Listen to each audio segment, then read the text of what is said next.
Thank you for joining us. You're watching the KOAM Morning News on Fox 14. Today, conflict between Israel and Palestinian militants continues and the death toll rises. We'll have the latest on the international effort to broker a ceasefire. Overcast skies and thunderstorm activity, that will be our theme for the rest of the week. We'll take you live to the Skywatch Storm Tracker and the return of large events inside a Missouri Mavericks hockey game where masks were optional. The KOAM Morning News on Fox 14 starts now.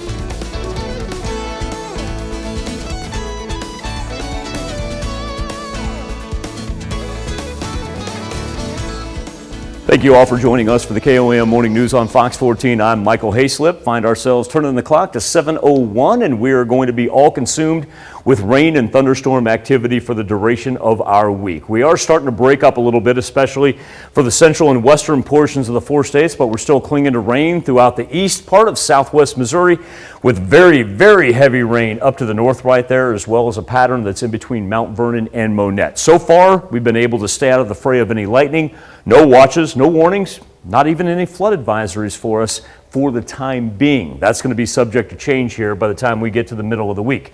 65 in both Joplin and Miami, 63 right now in Parsons and Lamar, and 62 in Fort Scott and Nevada. Now, even with our overcast skies for the duration of the day, still going to be low to mid 70s, so that's not going to be too bad at all. Thing is, the amount of rain that we're going to pick up, not only for today, but for the rest of the week.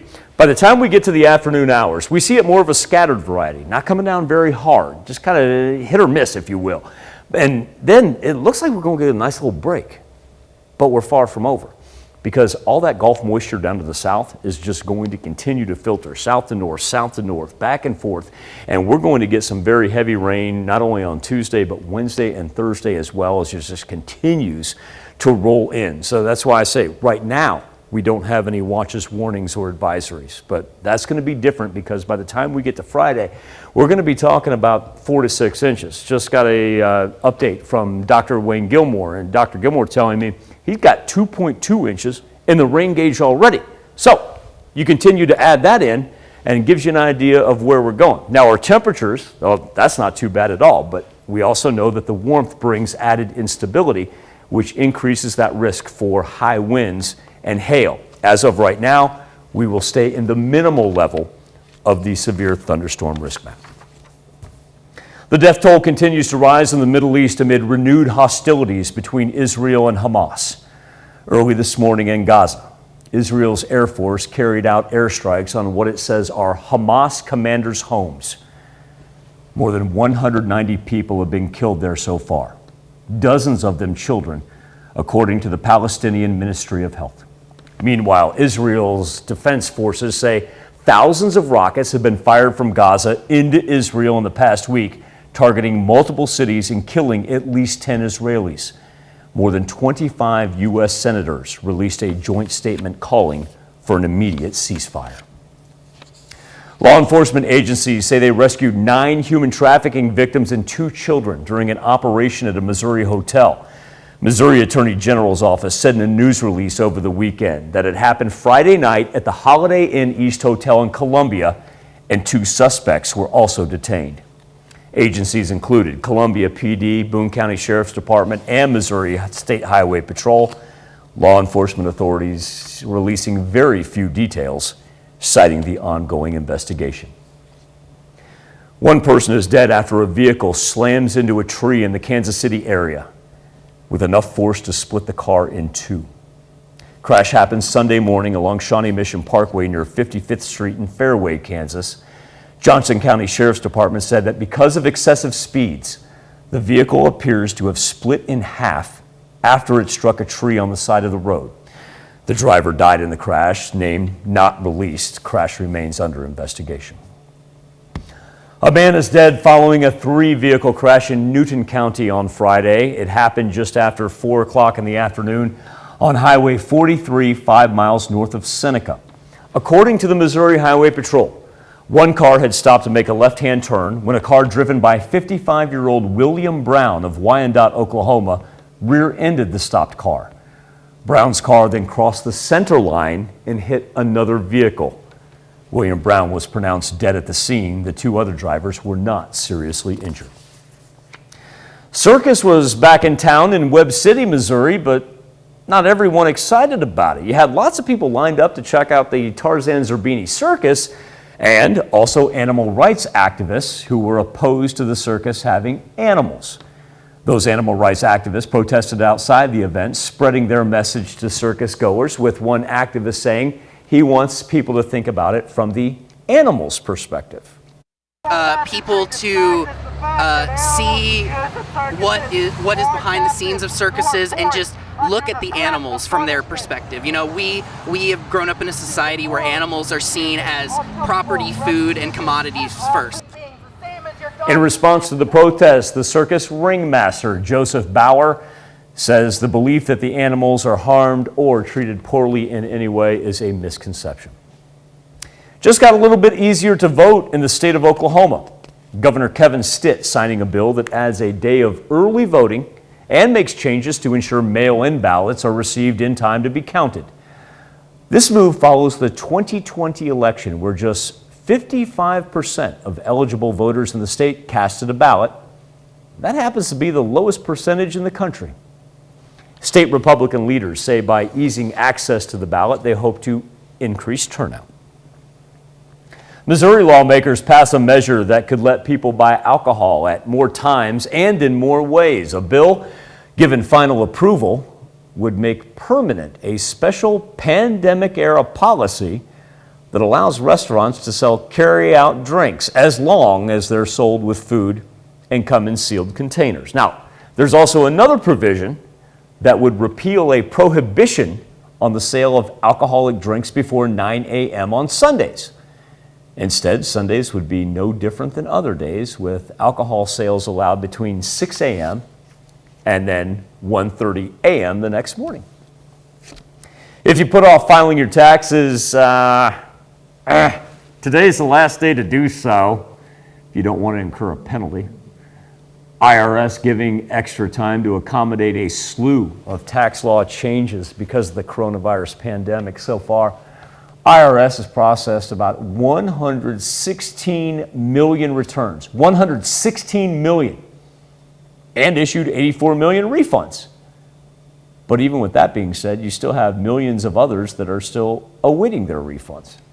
IRS says electronic filings usually come within 21 days, and you can still ask for extensions to October 15th. But if you owe money, you still need to pay today or face future late payment penalties. A piece of Carthage history that helped share that history with the public is actually closing down. Officials with the Powers Museum say the museum could not survive the pandemic, with shutdowns drastically affecting the museum's bottom line. The museum originally had an endowment back in 1986, and that endowment has basically run out. And even though we've gotten some few donations over the years, some other income items, we just can't keep up with the daily expenses it takes to run a museum. The museum's collection will be sold, with the money from the sales funding a scholarship. The building itself, it's going to go to the Carthage School District, and while they don't have concrete plans for it as of yet, district officials hope to use it as a new alternative school for kids struggling in class due to, quote, outside forces. Miss Universe pageant crowns a new winner. Yeah, contestants maintained socially distant positions in the ceremony yesterday, and there she is. Andrea Meza, Miss Mexico. She is the new Miss Universe. She took the title, her second runner-up, I should say, was Miss Brazil. That was Julia Gama. The two finalists did the old outstretched arms toward each other before the big announcement, rather than the traditional holding of hands. Myanmar's Thuzar Wint Nguyen, she won Best National Costume and held up a sign saying, "Prayer for Myanmar."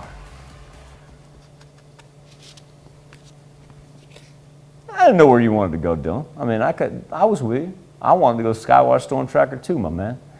Got rain still coming down up in the northern portion of southwest Missouri, tracking off to the east. Heaviest rain making its way over the eastern portion of the Ozarks. We'll pay attention to everything coming up down south for the rest of our day. Now, while it becomes scattered during the afternoon, we will revamp and reload for Tuesday. We're looking at 4 to 6 inches by the time we get to the 7-day forecast because thunderstorm activity persists all the way into the weekend. Coming up next on the KOM Morning News on Fox 14, CDC backlash. A number of big companies around the country have now dropped mask mandates for those who have been fully vaccinated. I'm Doug Luzader in Washington. We'll have more on the latest CDC guidance and why there are so many critics just ahead. Graduation day over the weekend for a number of students in the 4 states. We're going to take you inside Joplin High School's ceremony as you're watching the KOM Morning News on Fox 14. As many Americans spent the weekend no longer wearing face masks, the CDC is facing backlash. Some think a new mask guidance from the CDC came too late. Others think it goes too far. Doug Luzader has the latest from Washington, D.C. this morning. And President Biden spending the weekend in Delaware, dutifully wearing a face mask well and above CDC guidelines. He doesn't always wear one, though, reflecting a divide within the country. The underlying reason for the CDC doing this was just based on the evolution of the science. Dr. Anthony Fauci defending the decision to lift the mask mandate. The Centers for Disease Control is responding to questions about the timing of the mask announcement and the whipsaw for the public, citing recent studies affirming the effectiveness of the vaccines. Still, the nation's largest nurses union is furious. Now is not the time, they say, to relax protective measures, and we are outraged that the CDC has done just that while we are still in the midst of the deadliest pandemic in a century.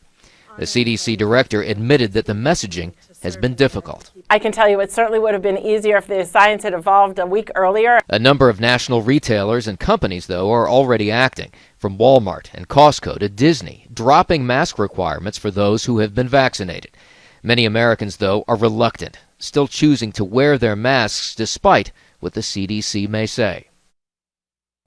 Saturday, the CDC released guidance saying schools should keep using masks until the end of the school year. Officials say it's because children under the age of 12 are not yet eligible to receive a COVID-19 vaccine in the United States. A new study cites rising health issues related to drinking during the coronavirus pandemic. It's a study out of Brown University.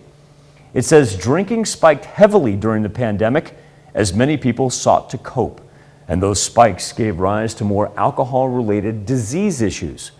Study says gastrointestinal and liver diseases rose sharply since the pandemic's beginning. The World Health Organization says people around the world are working themselves to death.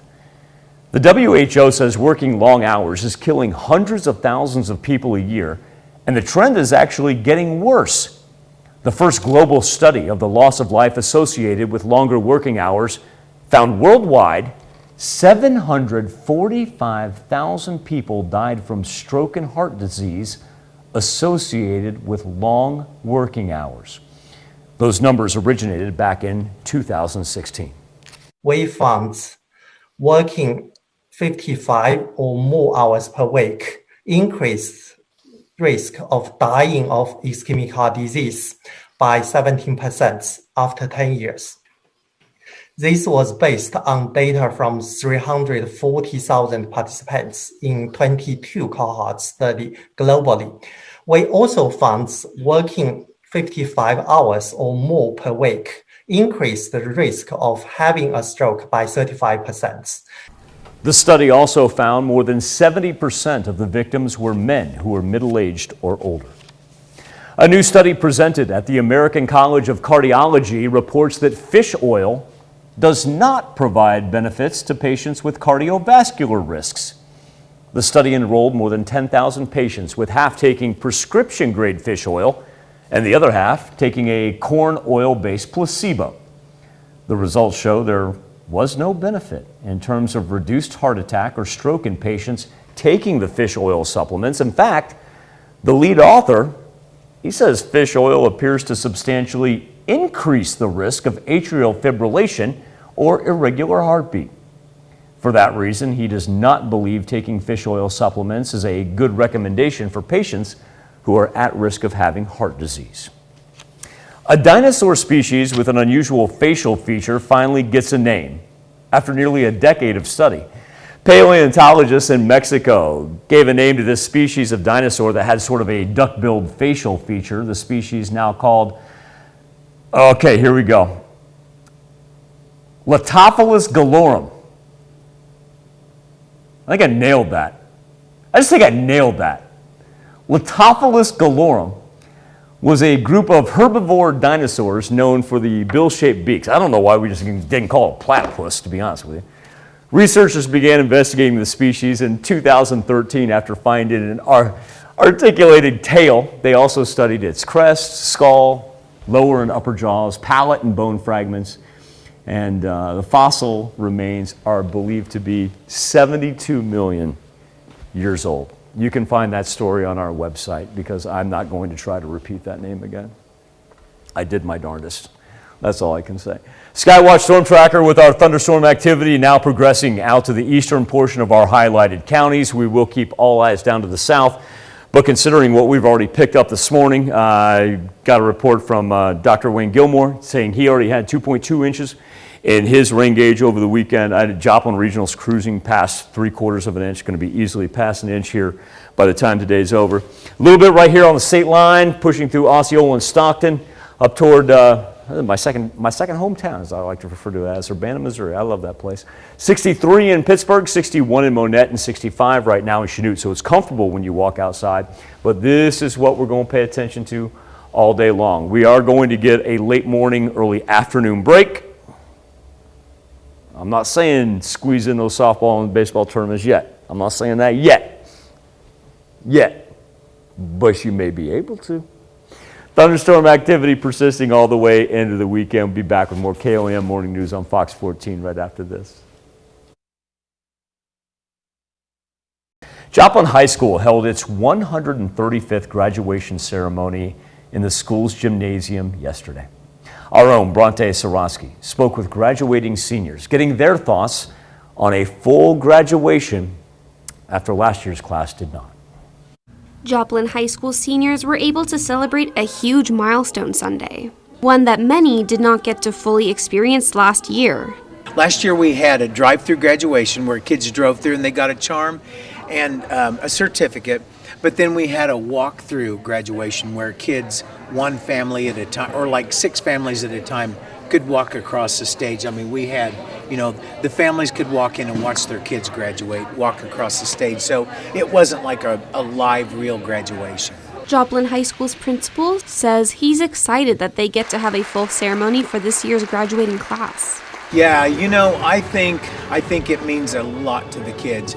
I know they are super excited at the opportunity to be able to gather on this last day with all of their friends and celebrate and have their family members see them walk across the stage and receive their diploma. I know they are all super excited about it. I'm extremely grateful that we get to do this. It's awesome. I was nervous that we weren't going to get to have the real deal experience, but I'm very grateful. It's a blessing that we are, and I'm happy to be here. And after dreaming of this day for 4 years, one graduate was especially thankful for the in-person ceremony, so she could make a long-awaited speech. And I've been looking forward to giving it for close to 4 years, so I've been crossing my fingers it got to happen. It feels really good that we get to celebrate together as one last time and a good send-off into what the next chapter of our lives holds. Although some grads say they felt bittersweet about leaving this chapter of their lives behind, they were ultimately filled with joy about reaching this milestone and were excited to look towards what the future holds for them. In Joplin, Bronte Sorotsky, KOAM News.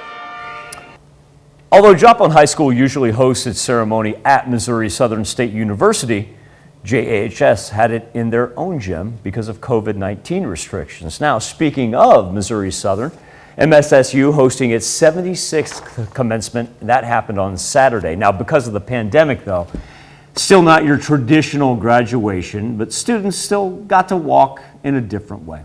University hosted a walkthrough ceremony, and you had special video presentations and well wishes from faculty and staff displayed along the way. It was great, as I have lots of friends that graduated in December and even last spring that they didn't even get the chance to have a graduation, so it's nice to have it a little personable and get to see some of my professors at an actual graduation. From all of us here at KOAM and Fox 14, a big congratulations to all you graduates. We'll be right back. It's time to honor this morning's four-state hero. Specialist Virgil Ledford served in the United States Army from 1965 to 1967, a veteran of the Vietnam War who received the Silver Star and the Purple Heart. A native of Joplin, we salute you, Virgil Ledford, this morning's four-state hero. City and county officials lift mask requirements for most of the Kansas City metro, even at crowded venues. Well, the Missouri Mavericks, they took to the ice for the first large event in the area since Independence and Jackson counties lifted those mask mandates. Nathan Vickers shows us how fans chose to watch the game. The action on the ice is only part of what draws Mavericks fans to Cable Dahmer Arena. Great group of people. People are friendly, the game's great. I just love hockey. I love all hockey. It's 90s night, a throwback to the Blades, but there's a different kind of pre-pandemic nostalgia on display. Back to normal. At the tailgate and through most of the concourse, you won't find many masks, now that they're not required. I think everybody has their own opinion, you know. It's whoever's preference is it is to wear a mask. I'm happy to not have to wear it constantly. But Melissa Grass is keeping hers on. She works in long-term care. I'm excited but nervous. Excited to get back to normal but nervous for my people. The Mavericks still have some areas designated for social distancing in case you feel more comfortable sitting with your pod or group. Still in a big playoff push here, so it's an important game for us. Brent Thiessen is the general manager of the team, which announced this week that masks would still be encouraged but not required. They're also opening up more seating starting May 20th. We're very pleased with the City of Independence and Spectra, actually with removing the mask mandate. Many brought them just in case. I have it. Others hope live events will coax people. I hope it'll get more people vaccinated, actually. I think vaccinations are cutting COVID-19 down, but we still all have to do our part. Tailgating and cheering are starting to look like they used to. Another half hour of news and weather coming at you, and as a matter of fact, on the KOAM Morning News on Fox 14, we're going to talk about rising prices. It's not your imagination. Prices for everything from homes to food are going up. I'm Michael George with why it's happening and the impact on families. And a persistent screaming sound concerns several residents of a Wichita neighborhood. We got to get to the bottom of this shocking source of noise. You're watching the KOAM Morning News on Fox 14. We'll be right back.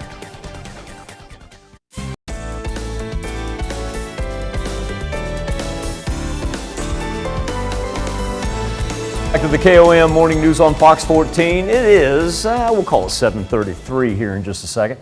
Let's take a look at today's top stories. The circus back in Webb City, Missouri, but not everybody excited about it. Now, you had tons of people lining up to check out the Tarzan Zerbini Circus, and you also had animal rights activists opposed to the circus having animals. Animal rights activists protested outside the event, spreading their message to circus goers. One activist saying he wants people to think about it from the animal's perspective. Law enforcement agencies say they rescued 9 human trafficking victims and 2 children during an operation at a Missouri hotel. Missouri Attorney's General Office said in a release that the operation took place Friday night at the Holiday Inn East Hotel in Columbia. It also resulted in 2 suspects being detained. Agencies included Columbia Police Department, Boone County Sheriff's Department, and Missouri State Highway Patrol. Law enforcement releasing very few details, though, citing the ongoing investigation. One man is dead following a 3-vehicle crash in Newton County, Missouri on Friday. It happened just after 4 afternoon on Highway 43, 5 miles north of Seneca. According to the Missouri Highway Patrol, one car had stopped to make a left-hand turn when a car driven by 55-year-old William Brown of Wyandotte, Oklahoma, rear-ended the stopped car. Brown's car then crossed the center line and hit another vehicle. William Brown was pronounced dead at the scene. The 2 other drivers were not seriously injured. Just became a little easier to vote in the state of Oklahoma as Governor Kevin Stitt signed a bill adding a day of early voting and also making changes to ensure mail-in ballots are received in time to be counted.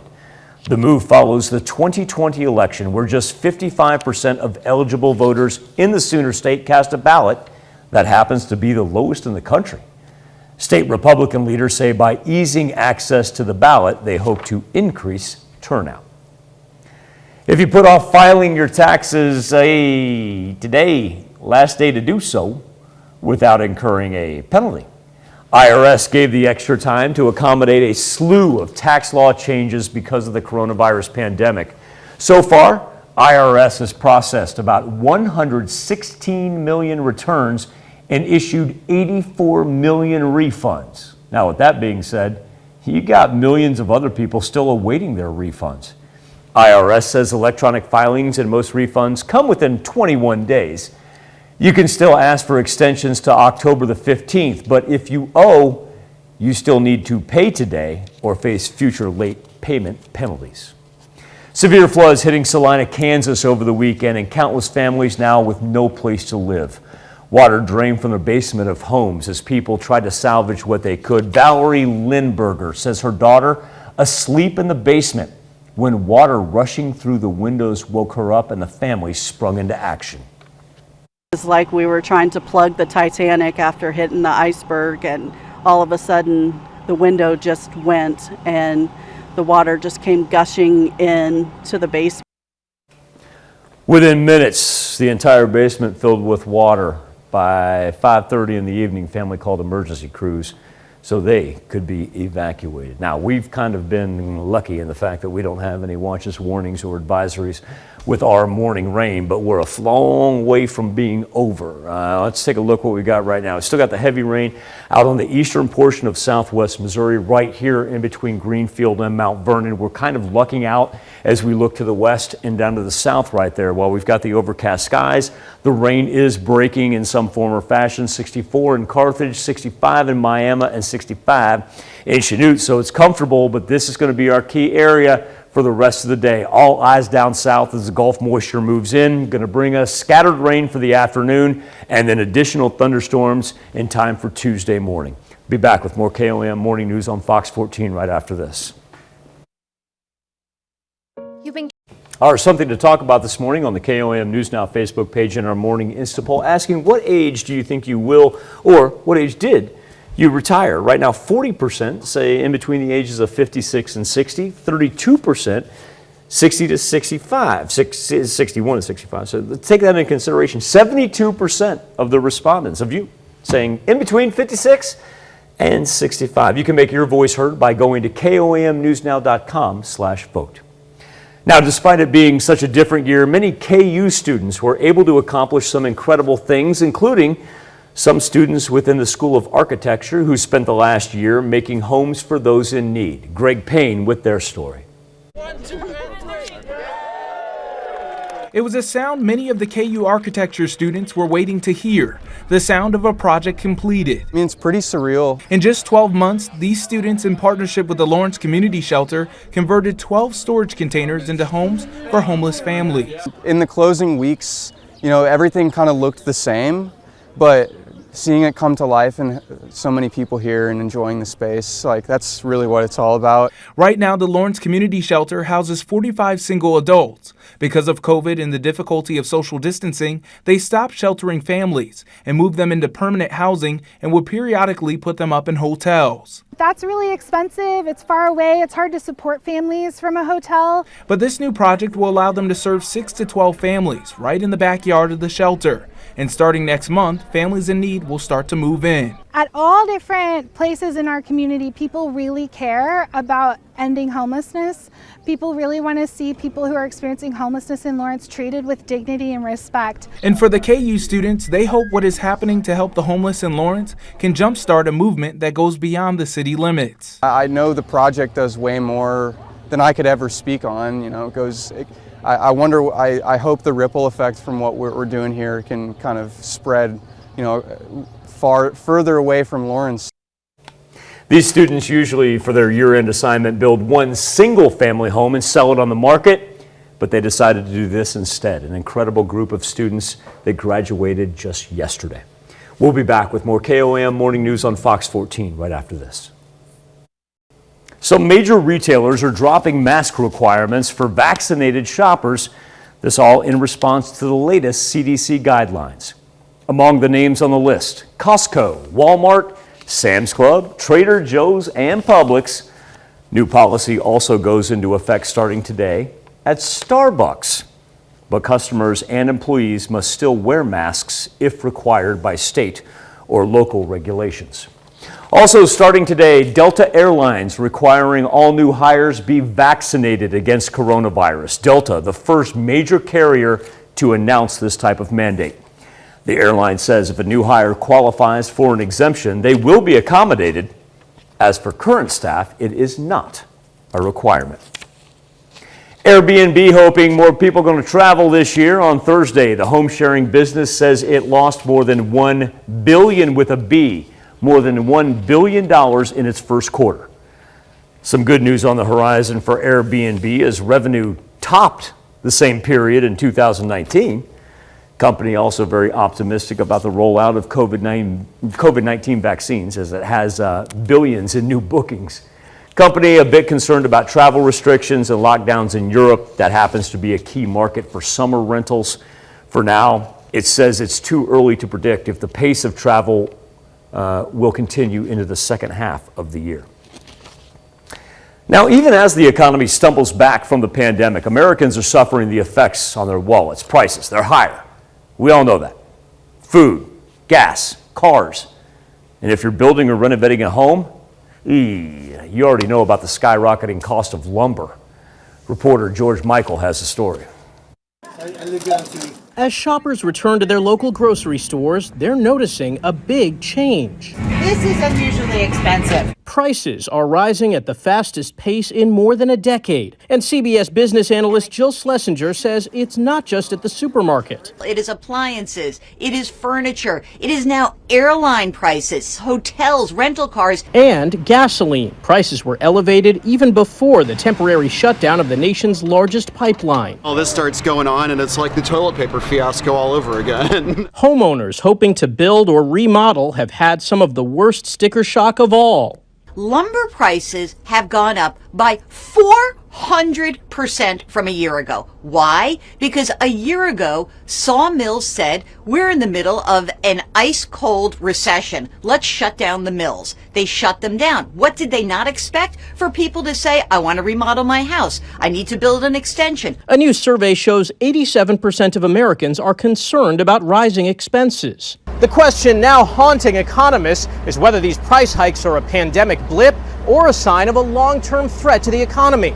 That threat is inflation. At the moment, it looks as though people fully expect this inflation to be temporary, where temporary is when the economy more fully recovers. Sustained inflation could force the Federal Reserve to raise interest rates, a move that could put the brakes on economic growth. We are watching this. This is the most important thing on the economist's mind right now. And a lesson that it's easier to freeze the economy than to defrost it. Michael George, CBS News, New York. Coca-Cola is saying goodbye to its Coke energy drink. Now, it's continued in North America, and this happens just over a year after it launched. Coke Energy hit stores only a few weeks before the coronavirus pandemic began, and the company says COVID-19 altered its business strategy for the drink. Now, Coke plans to focus on the drinks that are selling well. That's going to include caffeinated sparkling water and the old traditional Coke sodas. Now, even though Coke Energy is being cut, it will remain on sale in other parts of the world. What started as an April Fool's joke in 2020 may be at your favorite alcoholic beverage store this summer. It's a pickle-flavored hard seltzer called Afternoon Delight. Yeah, I couldn't make that one up either. The announcement comes more than a year after drinkware company Brewmate first teased the beverage on social media on April Fool's Day. The response convinced Brewmate to team up with Crook and Marker to make a pickle-flavored hard seltzer real product. Limited release, only 10,000 12 packs will be made available. We'll be right back after this. After numerous complaints of a scream coming from a Wichita neighborhood, the city decided to investigate. Screaming is not what you would think. Luckily, Caroline Elliott has our story. Sun sets in Riverside. The wild side wakes up. So we have an adorable family of foxes in our neighborhood, and we hear them having all kinds of festivities at night. We wanted to track down the noise, and with the help of the Kansas Wildlife Exhibit, we found the source of the problem. They do make sounds during mating season, and that might be the case. I hope foxes are out there having a good time. However, Riverside residents keep pretty good tabs on the wildlife in their neighborhood, and for the last couple of years there have been foxes that have been raised in the neighborhood. Are you sure it's not a mountain lion? Maybe they're reacting to a mountain lion. Foxes mate in the spring, which explains why you hear the screaming at night. And here's what it sounds like. They start at about like 10 or 11, but they get pretty active pre-dawn. I usually kind of wake up hearing them chat. The good news for neighbors in Riverside, experts don't think it's a mountain lion this time, and the screaming should stop in the next few weeks.